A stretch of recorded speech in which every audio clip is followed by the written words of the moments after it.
Some wounds never heal. They just get buried deeper with time.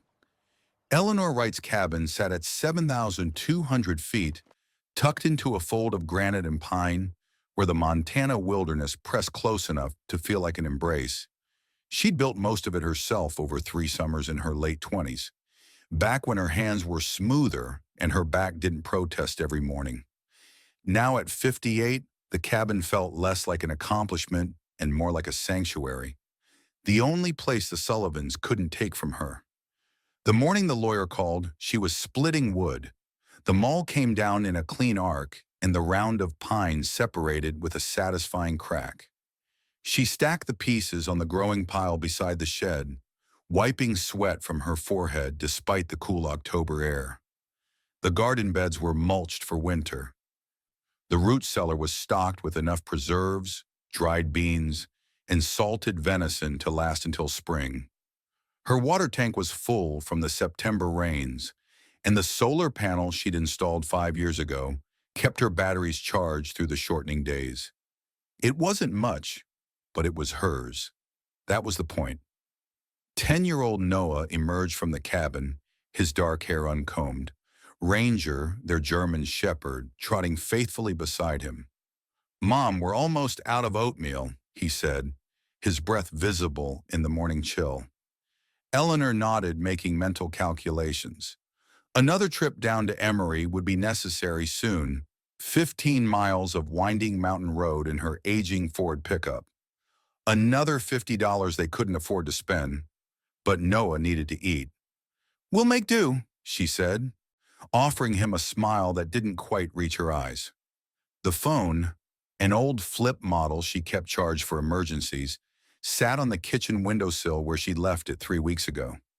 It rang so rarely that the sound startled her, a shrill chirp that seemed out of place among the quiet creak of pines and the distant call of a Clark's nutcracker. She set down the maul and walked inside, her boots leaving prints of sawdust on the plank floor. "Yes?" "Is this Eleanor Wright?" The voice was crisp, professional, the kind that suggested paperwork in offices with fluorescent lights. "It is. Ms. Wright, my name is David Ortega. I'm an attorney with Blackstone and Associates in Kalispell. I'm calling regarding the estate of Robert James Wright. I understand he was your father." Eleanor said nothing for a moment. Through the window, she could see the valley dropping away below her cabin, the ridge line of the Absaroka Mountains rising in the distance like the spine of some ancient sleeping creature. "He was," she said finally.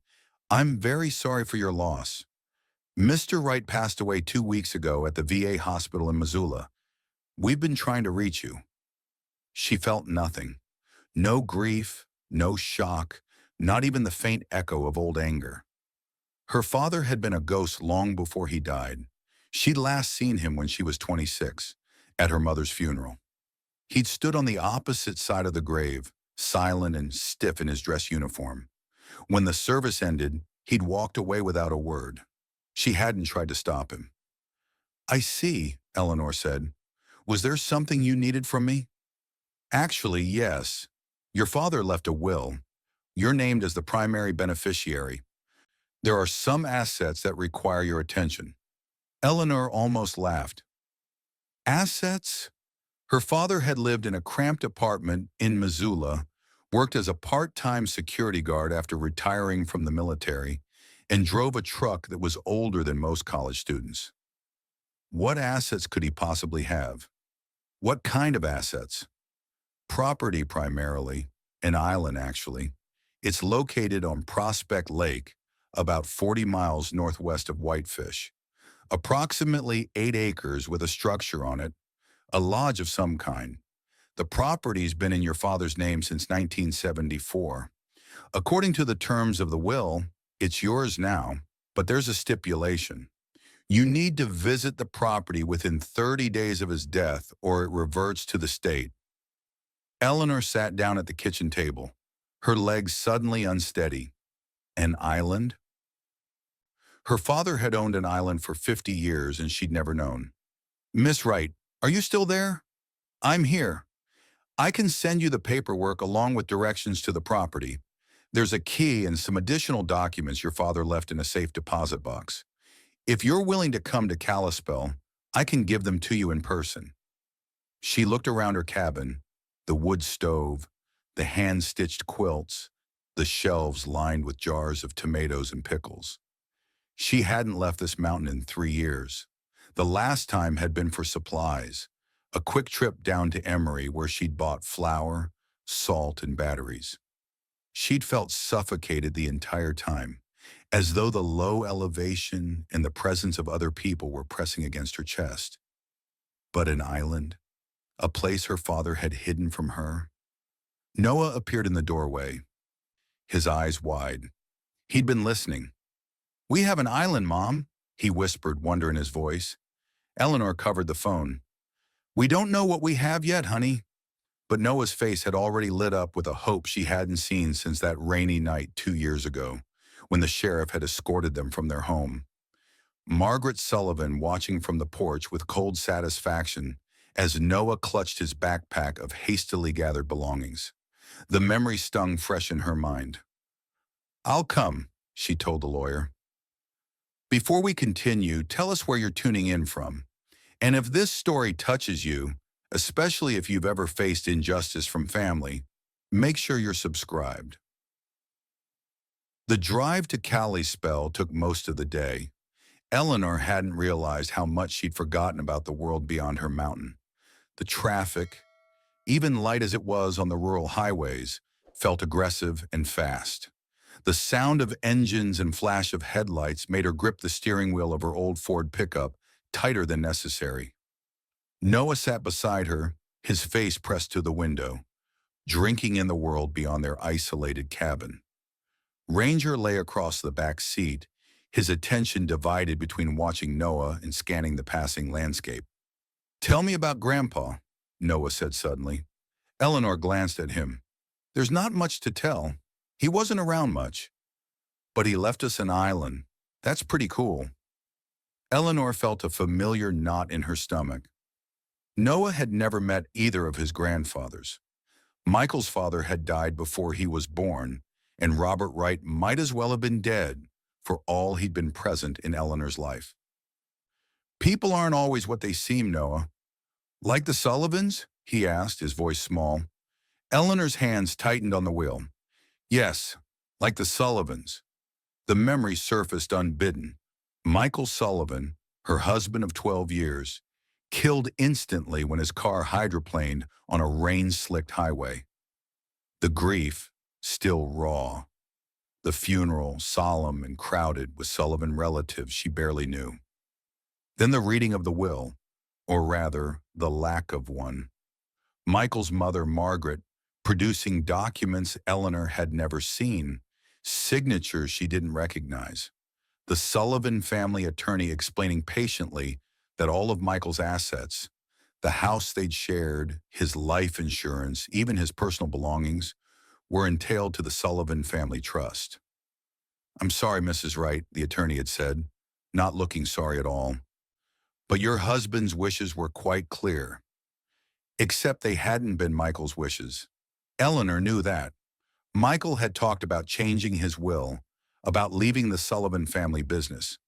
But he'd never gotten the chance, and she couldn't prove it. Within a month, she and Noah were homeless. The only thing the Sullivans couldn't take was her maiden name and the remote cabin she'd inherited from her grandfather. A place so isolated and primitive that Margaret Sullivan had sneered at it, calling it that shack in the woods. Now that shack was all they had. Ortega's office was in a modest brick building near the railroad tracks. He was younger than she'd expected, maybe 40, with the kind of polished appearance that made her acutely aware of her worn canvas jacket and dirt-rimmed fingernails. If he noticed, he didn't show it. He spread the documents across his desk, a will, a property deed, a hand-drawn map, and a small brass key on a loop of faded paracord. "The island's accessible only by water," Ortega explained. "There's a public access point on the north shore of the lake. Your father kept a canoe there, apparently, though I can't confirm its condition. The lodge was built in the mid-70s, but it hasn't been maintained in years. The property taxes have been paid automatically from an account your father set up decades ago. He hesitated. To be honest, Ms. Wright, I don't know much more than what's in these documents. Your father was, well, he wasn't forthcoming about his personal life. Eleanor turned the key over in her palm. It was cool and heavy, the brass tarnished to a dull greenish hue. Did he say why he was leaving this to me? Ortega hesitated. He left a note. It's addressed to you. He handed her a sealed envelope, her name written in her father's blocky handwriting. She stared at it for a long moment, then folded it and tucked it into her jacket pocket without opening it. I'll need directions to the lake, she said. As they left the office, Eleanor's phone rang. The screen displayed a number she recognized all too well. Margaret Sullivan. She almost didn't answer, but some perverse instinct made her press the button. Eleanor. The voice was cold, precise, the voice that had ordered her from her home 2 years ago. I hear Robert left you a little something. Eleanor froze on the sidewalk.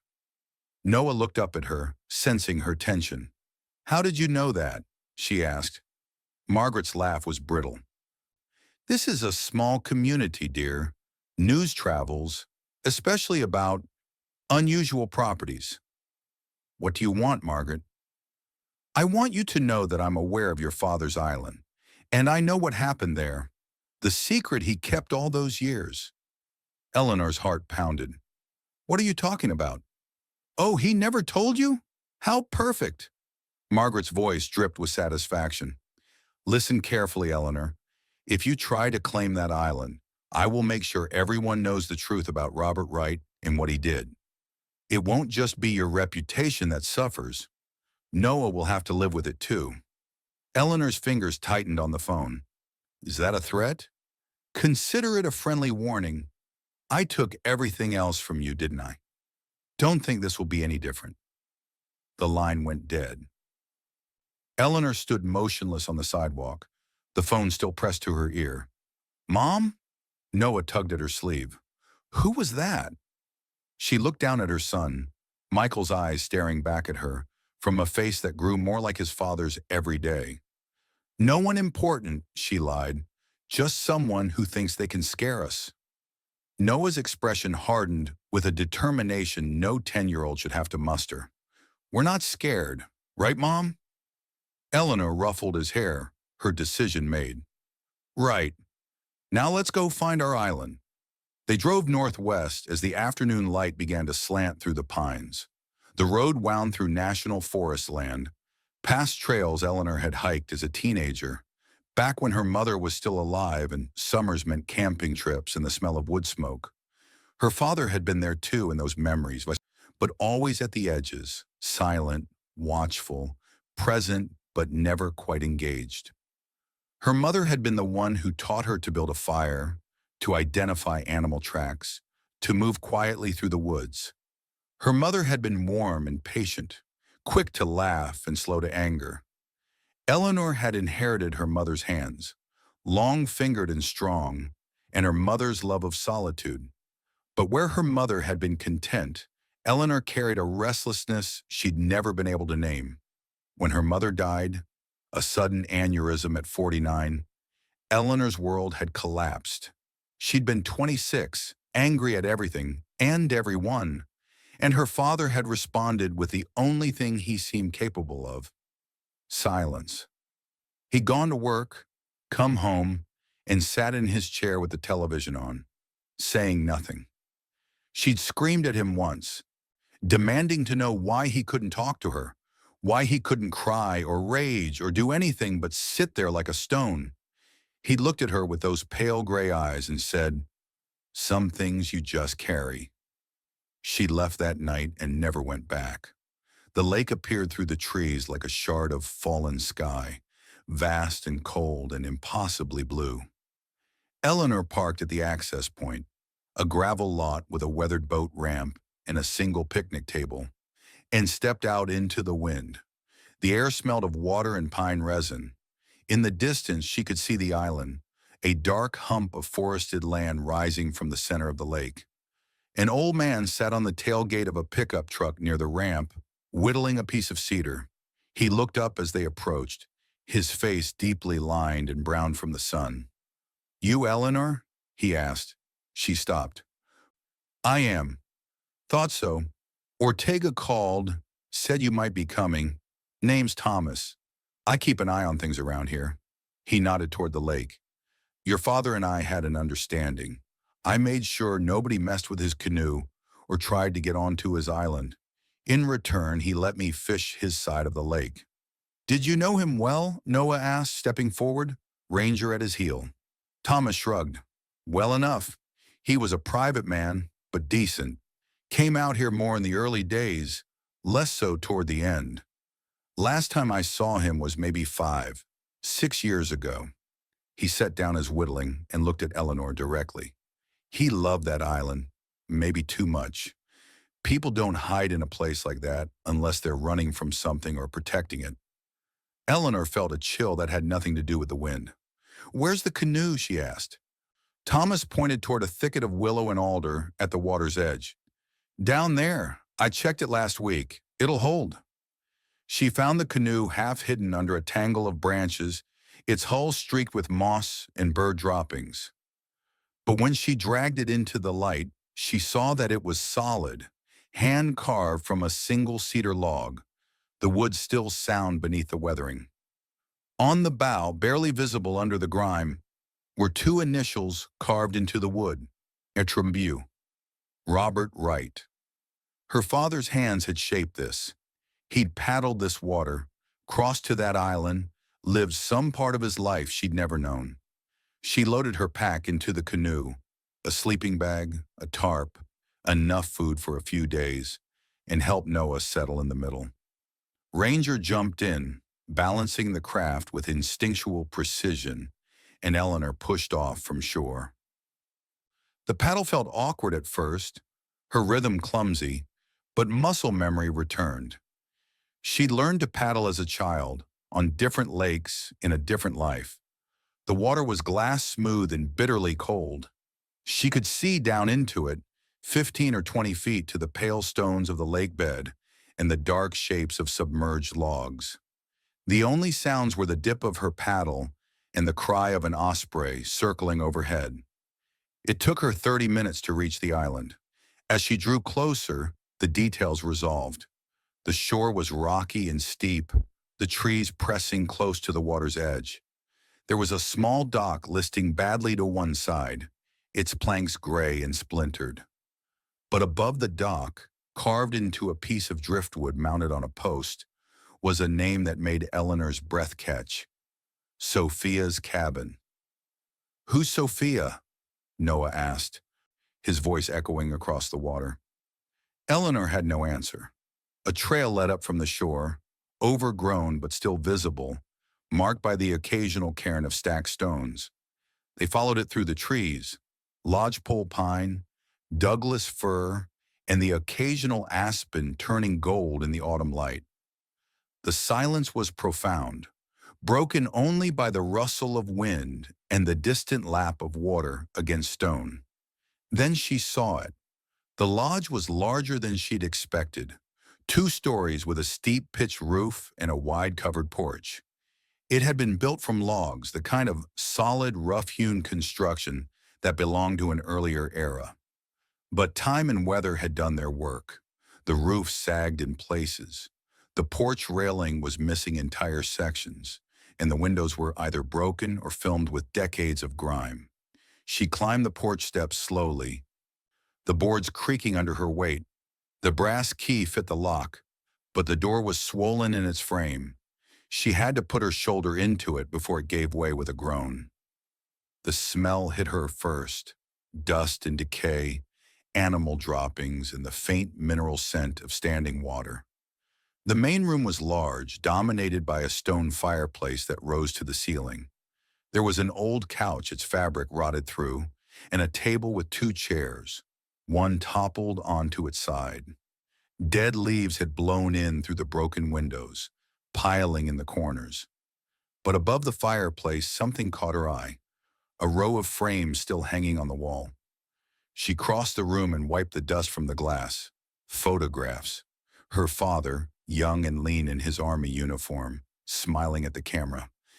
Another of him standing beside a woman Eleanor had never seen, dark-haired and beautiful, laughing at something beyond the frame.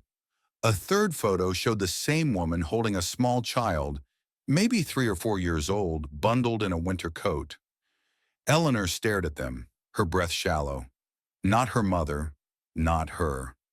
Her father had another family, and this island was where they lived. Noah appeared beside her, Ranger at his heels, both dusty from exploring. "Mom, I found a kid's room upstairs," he said, his voice hushed with discovery. "There are drawings on the wall, and toys, old ones." Eleanor nodded, unable to speak. "Who are they?" Noah asked, pointing to the photographs. "I don't know," she whispered, "but I'm going to find out." Would you explore this mysterious island, or would you leave the past buried? Share your thoughts in the comments. Eleanor moved through the lodge methodically, opening doors and taking inventory of the wreckage. The kitchen was barely functional. A cast-iron stove rusted beyond use. Cabinets hanging open to reveal cans so old the labels had faded to ghosts of color. A calendar hung on the wall above the sink, its pages yellowed and brittle. July 1987. 37 years frozen in place. She flipped through the pages. Several dates had been marked with a pencil, small X's on the 3rd, the 10th, the 17th. A pattern, maybe. Visits or departures. The last mark was on July 24th, circled heavily with a single word written beside it. Gone. Gone. Who was gone? The dark-haired woman, the child, her father. Beyond the kitchen, a narrow hallway led to 2 bedrooms. The first was small, clearly meant for a child. A twin bed frame held the collapsed remains of a mattress, springs poking through the fabric. There was a shelf with toys, a wooden truck, a stuffed rabbit with one ear missing, a tin of crayons spilled across the floor, their colors melted into a waxy rainbow. On the wall above the bed, someone had pinned drawings, the paper curled and spotted with mildew. Eleanor approached slowly, as though the drawings might disintegrate under her gaze. The first showed stick figures holding hands. A man, a woman, a small girl with a triangle dress, and a smile made from a single curved line. The second depicted a mountain and a lake, the water rendered in careful blue strokes. The third showed a tree, its branches full of what might have been birds or leaves, and beneath it the same 3 figures. In the bottom corner of each drawing, in a child's careful letters, "Love, Emma." Emma. Her father had a daughter named Emma. Eleanor's hands trembled as she lifted the drawing from the wall. The paper came away easily, the pins long since rusted. She held it to the light from the window and studied the faces. There was no detail, no way to read emotion into those stick figure features. But the arrangement of the figures, close together, hands joined, spoke of something Eleanor had never experienced with her father. Connection, belonging. She set the drawing down carefully and moved to the second bedroom. This one was larger, with a double bed and a dresser listing against the far wall. Men's clothing still hung in the open closet. Flannel shirts, canvas work pants, a leather belt draped over a hook. She recognized the style. Her father had dressed this way for as long as she could remember. Practical, durable, nothing wasted. She opened the dresser drawers one by one. Socks, undershirts, a few wool sweaters. In the bottom drawer beneath a pile of faded thermal underwear, her fingers found something solid. She pulled it out. A journal, leather-bound with a cracked spine. She opened it to the first page. Her father's handwriting dated January 1st, 1975. "This is a record of the life I'm building with Sophia and our daughter. I know I should tell Eleanor, tell her mother, but I can't. I'm not strong enough. This is my failure, and I'll carry it alone." Eleanor closed the journal, unable to read more. Her hands were shaking. She sat on the edge of the bed, the frame groaning under her weight. Through the window, she could see the lake stretching toward the distant mountains, the water burnished gold in the afternoon light. It was beautiful here, peaceful, the kind of place someone might come to escape the world or to build a different one. But why hadn't he told her? Why had he let her believe he was alone? That she was alone when all this existed? "Mom?" Noah stood in the doorway, his face streaked with dust. "I found something weird. In the ceiling, there's a map." He led her back to the main room, pointing up at the exposed log rafters. Carved into one of the beams was a crude map of the island. A small X marked a spot on what appeared to be the highest point. "What do you think is there?" Noah asked, his eyes bright with the possibility of treasure. Before Eleanor could answer, a phone rang. Her cell phone, still in her jacket pocket. She pulled it out, expecting another call from Margaret Sullivan. Instead, it was Ortega. "Ms. Wright, I'm calling to warn you. Margaret Sullivan came to my office this morning, asking questions about your father's property. She seemed to know quite a bit about it." Eleanor wasn't surprised. What did she want? "She claims the island should belong to the Sullivan Family Trust. Something about a prior agreement with your father." "That's absurd. My father never even knew the Sullivans." "I told her as much, but she was insistent. She mentioned something else. A woman named Sophia Reyes. She said there were complications regarding your father's relationship with this woman." Eleanor's eyes moved to the photograph above the fireplace. The beautiful dark-haired woman laughing beside her father. "Ms. Wright, I think Mrs. Sullivan is planning something. She left my office and went straight to the county records office, and I believe she's hired someone to follow you." Eleanor crossed to the window and looked out toward the lake. A small aluminum fishing boat was anchored about 100 yards offshore. A man sat in it, binoculars raised, pointed directly at the lodge. "They're already here," she said. That night, Eleanor sat by a small fire she'd built in the fireplace, reading her father's journal by the wavering light. Noah and Ranger slept nearby, wrapped in their sleeping bags on a patch of floor she'd swept clean. The journal spanned years, entries about Emma's first steps, her first words, the garden Sophia had planted, the fish they'd caught, the quiet contentment of their days, and woven through it all, her father's guilt. "I love them both. How can I choose? How can I walk away from either life without destroying everything?" But the deeper she read, the darker the truth became.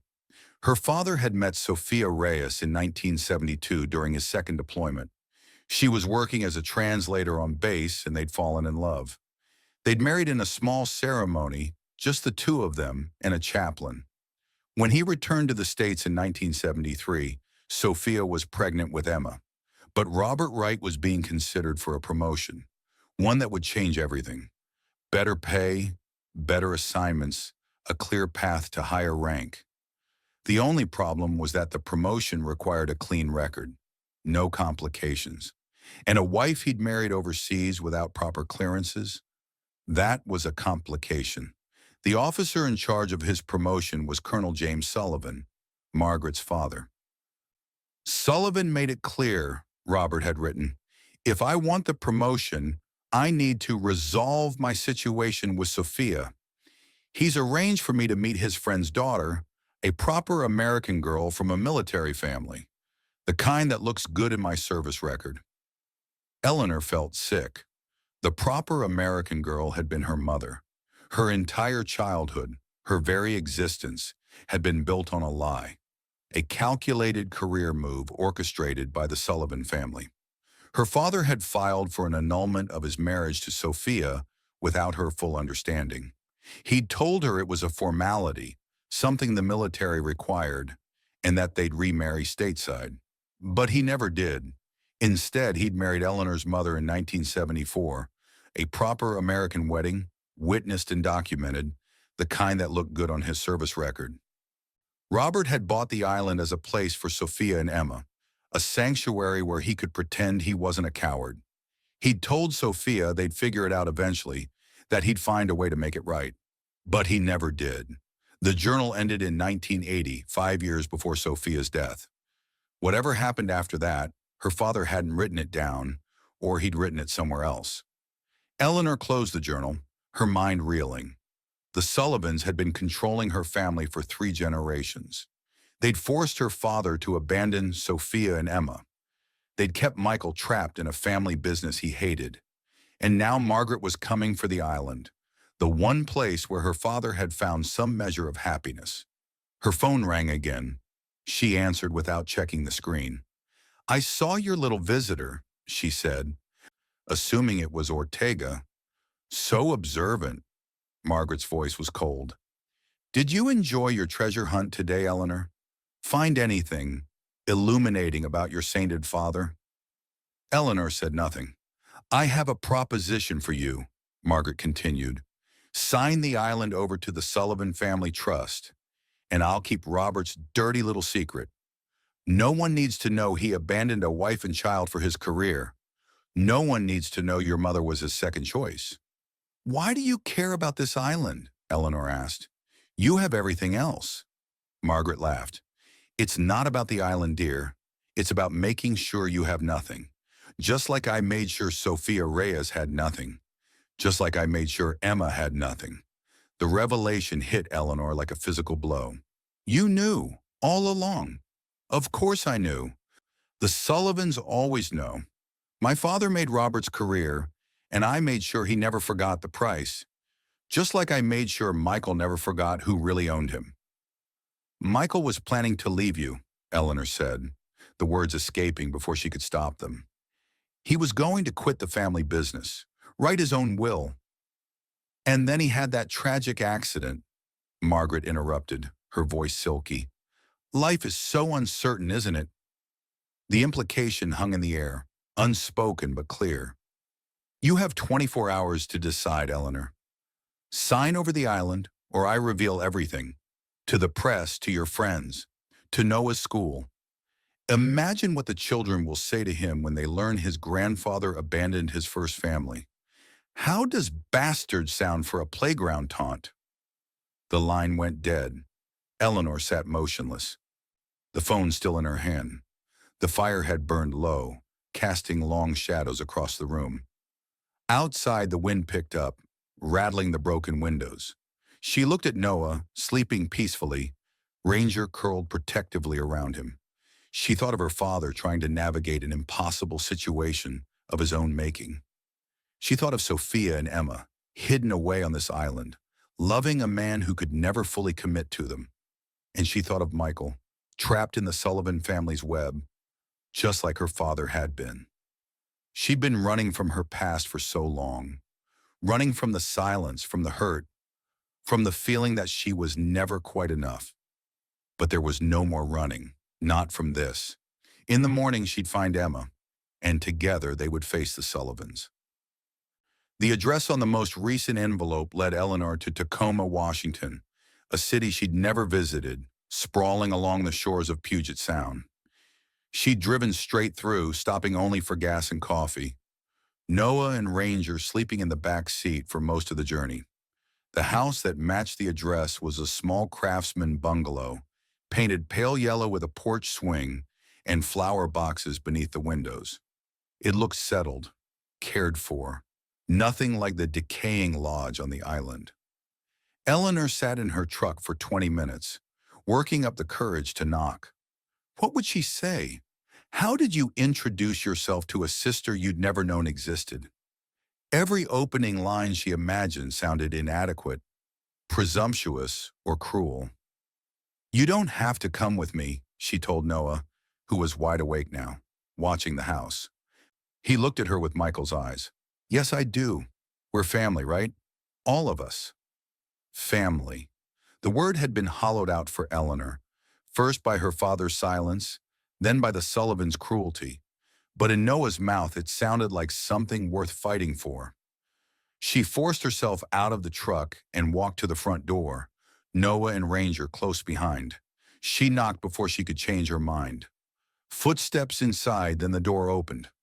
A woman stood there, maybe 50, with dark hair pulled back in a loose bun and eyes that were startlingly familiar. Eleanor's father's eyes, pale gray and watchful. "Can I help you?" The woman's voice was cautious, polite. Eleanor's throat tightened.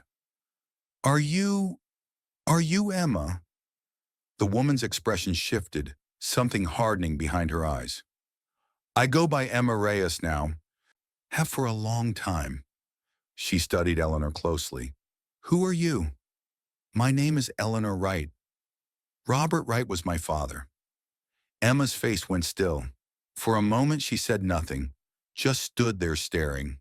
Then quietly, "So he finally told you?" "No," Eleanor said. "He died 2 weeks ago. I found out about you, about the island, from his will." Emma's hand tightened on the doorframe.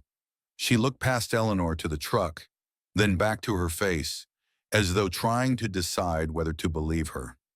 Finally, she stepped back. "You'd better come in." The inside of the house was warm and comfortable, filled with books and plants and soft light from table lamps. A cat watched them from the back of a sofa. Emma gestured to chairs at the kitchen table and filled 2 mugs with coffee without asking if Eleanor wanted any. She set a small bowl of juice on the table for Noah, who accepted it with a shy "thank you." They sat across from each other, the silence heavy. "How did you find me?" Emma asked. "The letters. The ones you never opened. The address on the last one. This address." "I haven't lived here in 15 years, Emma said. "I kept a mail forward in place just in case." She stopped, shook her head. "It doesn't matter. You found me. So now what?" Eleanor pulled the photograph from her jacket pocket, the one of Emma at 10 years old standing on the dock. She slid it across the table. "I went to the island. I found this, and journals, and letters, and drawings you made when you were small. I wanted to understand. I needed to understand what happened." Emma picked up the photograph, her expression unreadable. "What happened is simple. He lied to everyone for decades." She set the photo down. "You want to know the worst part? I didn't even know you existed until I was 15.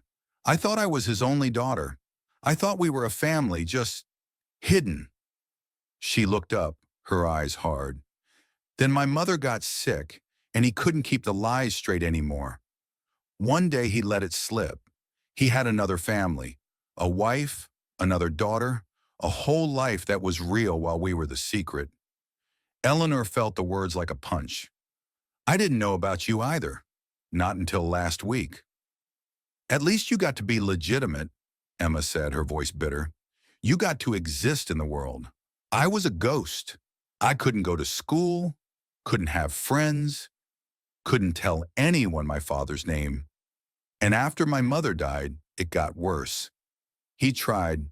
I'll give him that. He'd come to the island, stay for a few days, try to be a parent, but then he'd leave again, and I'd be alone." She met Eleanor's eyes. "When I turned 17, I decided I was done. I left, changed my name, and built a life he couldn't touch." "The letters," Eleanor began. "I never read them," Emma said flatly. "I couldn't. Every time one showed up, it felt like he was trying to pull me back into that lie. So I just let them pile up. Eventually I moved, and they stopped coming." She studied Eleanor's face. "I spent years trying to forget him, forget the island, forget all of it. And now you're here, dragging it all back." Noah, who had been silent until now, spoke up. "We lived in a big house once, but when my dad died, his family took it away. They said it wasn't ours, even though Dad promised it was." Emma's expression softened as she looked at Noah. "The Sullivans," Eleanor explained. "Margaret Sullivan's father was Colonel James Sullivan, the officer who forced my father to annul his marriage to your mother. They've been controlling our family for 3 generations." She told Emma about Michael, about the suspicious accident, about being evicted from her home, about Margaret's threats regarding the island. She called me yesterday, Eleanor said. She knows about you, about your mother. She's threatening to make it public if I don't sign over the island.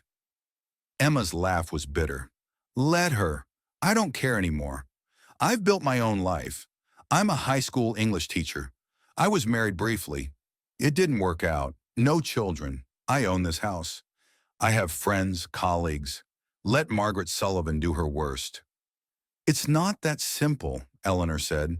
She implied that Michael's accident wasn't an accident.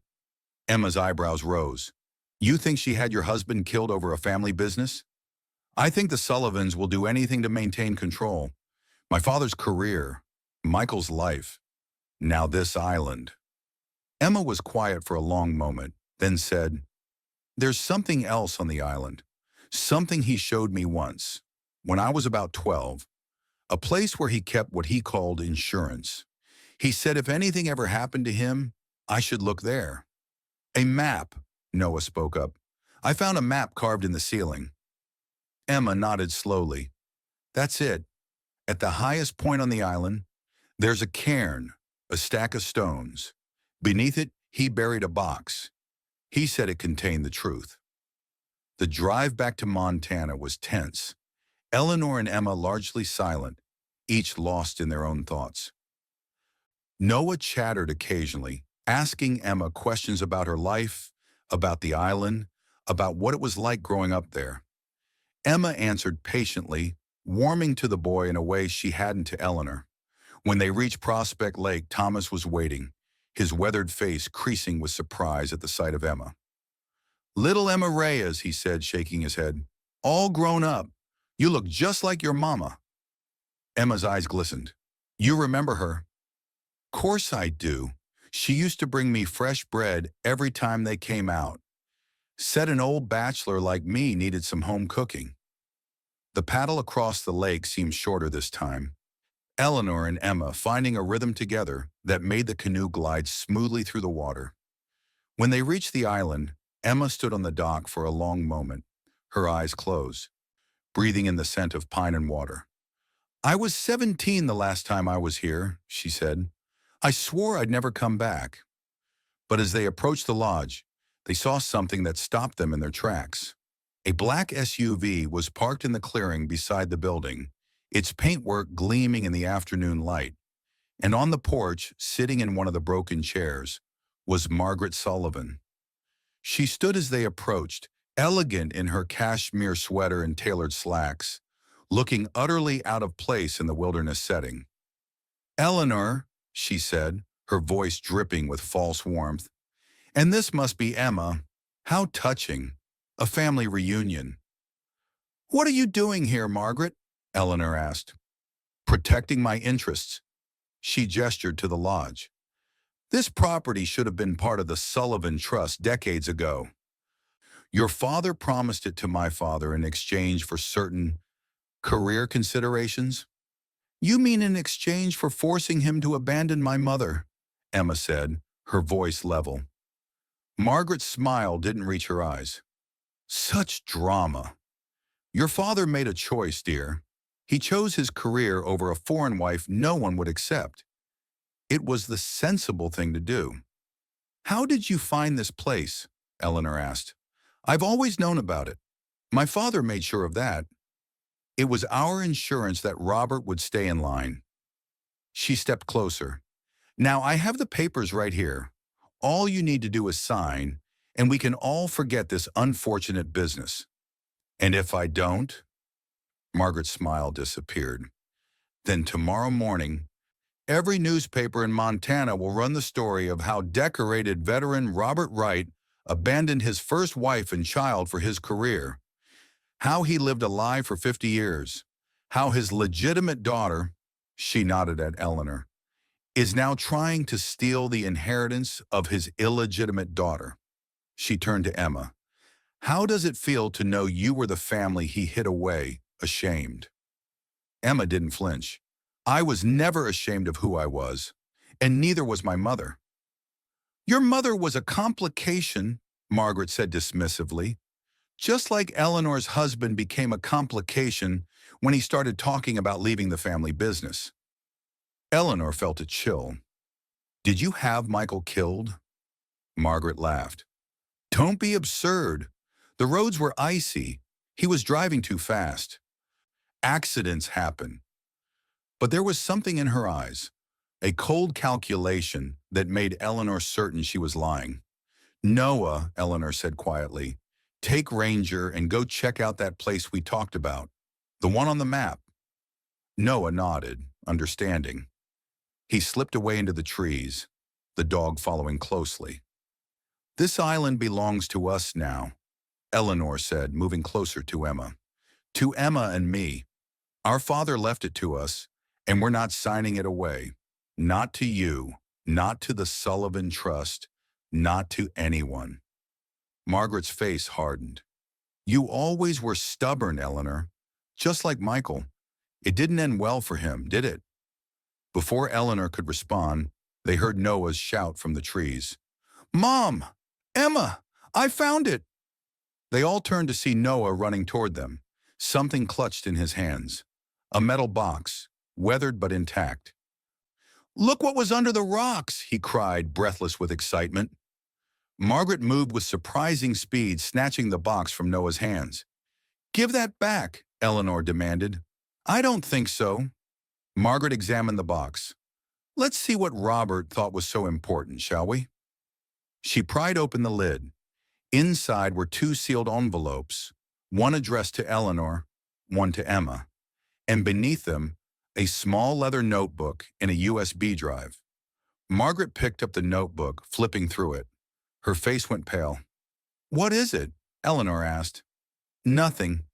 Just more of Robert's ramblings. She closed the notebook quickly, but not before Eleanor saw what had disturbed her. Columns of numbers, dates, names, records of some kind. That's not yours, Emma said, stepping forward. None of this is yours. Margaret backed away, clutching the box. I'm taking this, and if you try to stop me, I'll make sure neither of you ever finds peace. I'll destroy whatever reputation you have left. You can't threaten us anymore, Eleanor said. We're not afraid of you. You should be. Margaret's voice was cold. Ask Michael if you don't believe me. Oh, wait, you can't. Something in Eleanor snapped. Years of grief, of rage, of helplessness crystallized into a single moment of clarity. She lunged forward, grabbing the box. Margaret held on, but she was no match for Eleanor's strength. The hard-won muscle of a woman who had split her own firewood and carried her own water for years. The box came free, sending Margaret stumbling backward. You have no idea what you're doing, Margaret hissed. That box contains nothing but lies. Let's find out, Eleanor said. She opened the notebook to the first page. It was a ledger of sorts, with dates, names, and amounts. At the top of the page, a heading, Sullivan Family Trust, Unauthorized Withdrawals. She turned to the next page, then the next. Each detailed money moved from the Sullivan Trust to offshore accounts, to political campaigns, to judges' re-election funds. My father was keeping track of your family's corruption, Eleanor said, understanding, dawning. This is what he meant by insurance. Give me that, Margaret demanded, her composure slipping. It's Sullivan family business. Not anymore. Eleanor handed the notebook to Emma, then plugged the USB drive into her phone. It contained hundreds of files, scanned documents, photographs, audio recordings. Her father had been gathering evidence for decades.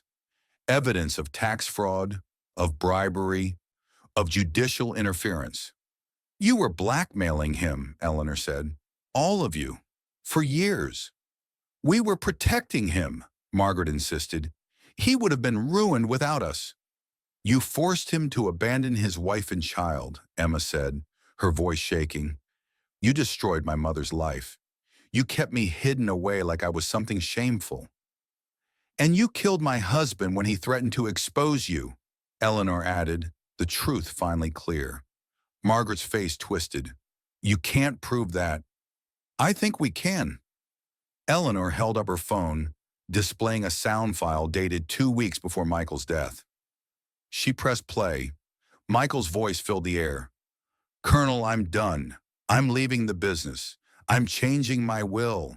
You can't stop me. Then another voice, older but with Margaret's same cold precision. Don't be a fool, Michael. No one leaves the Sullivan family. Eleanor felt tears burning her eyes. Michael's last stand, his final attempt to break free. You're going to pay for what you've done, she told Margaret.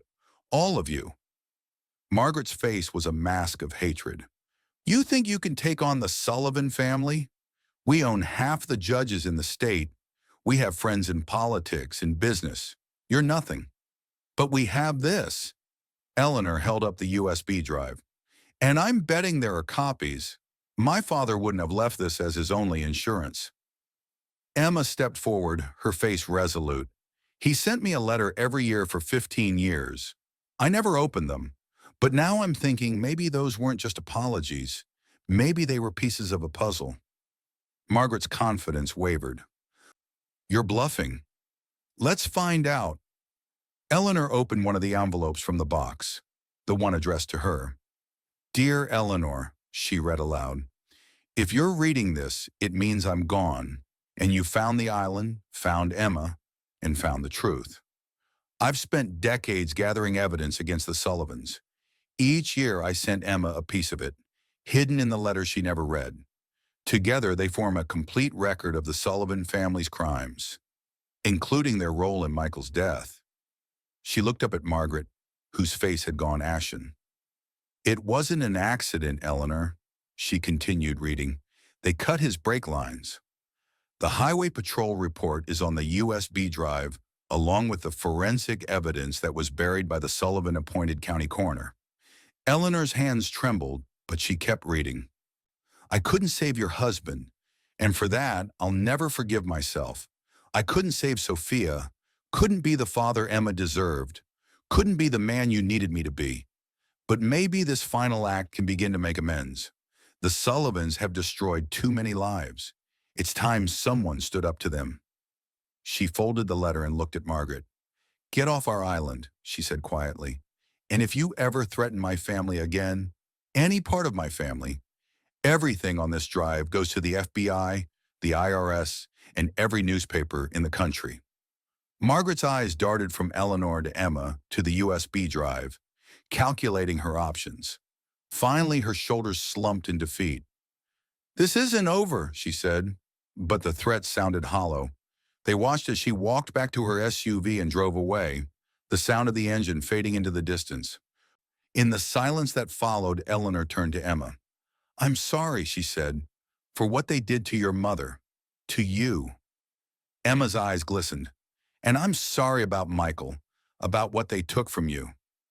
Noah stepped between them, looking up with a child's innocent wisdom.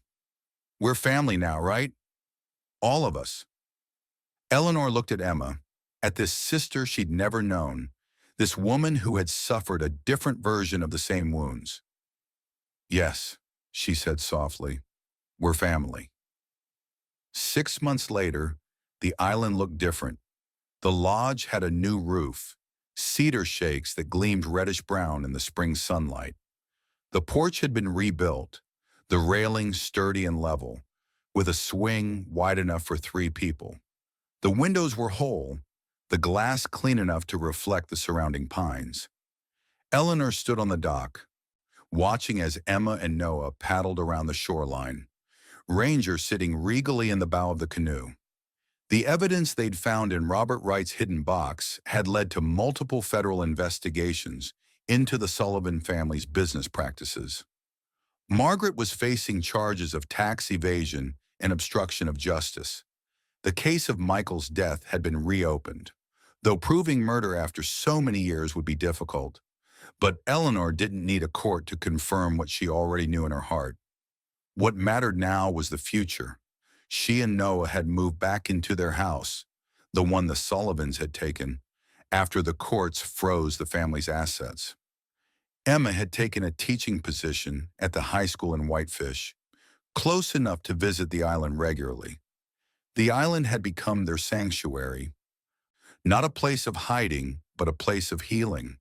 Together they'd read all the letters Robert had sent to Emma over the years, piecing together the story of a man trapped by his own choices and the powerful family that had exploited his weakness. Eleanor still couldn't forgive him entirely, neither could Emma, but they understood him better now, this complicated man who had loved imperfectly but persistently. As the canoe approached the dock, Eleanor saw Noah laughing at something Emma had said. His face was fuller now, the haunted look that had lingered after Michael's death finally fading. Ranger barked excitedly as they neared shore. Emma looked up, catching Eleanor's eye, and smiled. A smile that reminded Eleanor of the photographs of Sophia, the woman her father had loved first and perhaps best. "We found a new cove on the north side," Noah called as they pulled alongside the dock. "Emma says we could build a small cabin there someday." "A place for you," Emma explained as she stepped onto the dock. "So you don't have to give up your mountain entirely." Eleanor felt something shift inside her, a warmth she'd almost forgotten how to feel. "I'd like that," she said. Above the lodge door, they'd mounted a small bronze plaque, simple and understated. Eleanor ran her fingers over the engraved words. "The Wright Sisters Lodge, in memory of those we've lost, in hope of what we found. Some wounds never heal completely, but with truth, with connection, with family, real family, they could finally begin to close." And that, Eleanor thought, as she wrapped an arm around Noah's shoulders and reached for Emma's hand, was enough. Some wounds never heal. They just get buried deeper with time. But with courage and truth, we can break the chains of the past and build something new. Not from silence and secrets, but from our voices and our truth.